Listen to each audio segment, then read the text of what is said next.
ہمیں ایک یہ بھی چیز پریشان کرتی ہے کہ جب ہم اپنے ذہن میں کسی کے بارے میں یہ سوچتے ہیں کہ کون کیا کر رہا ہے، کب کر رہا ہے، کیسے کر رہا ہے، کیوں کر رہا ہے، جتنا کسی کے بارے میں اپنے ذہن کے اندر خیالات کو سوچنا، خیالات پیدا کرنا، جتنا ان چیزوں سے آپ دور رہو گے اتنا سکون میں رہو گے۔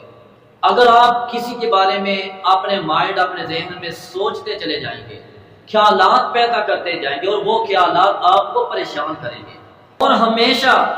اپنے ان خیالات کی حفاظت کرو، کیونکہ یہ خیالات ایک وقت آئے گا کہ الفاظ بن کر نکلیں گے، اور جب الفاظ بن کر نکلیں گے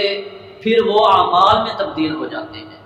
اور جب اعمال میں آپ تبدیل ہو جاتے ہیں، پہلے خیالات، پھر الفاظ، پھر اعمال، پھر وہ اعمال سے آپ کے کردار کی پہچان ہوتی ہے، پھر وہ اچھا کردار یا برا کردار آپ کی عزت اور بے عزتی کا سبب بنتا ہے۔ تو اس لیے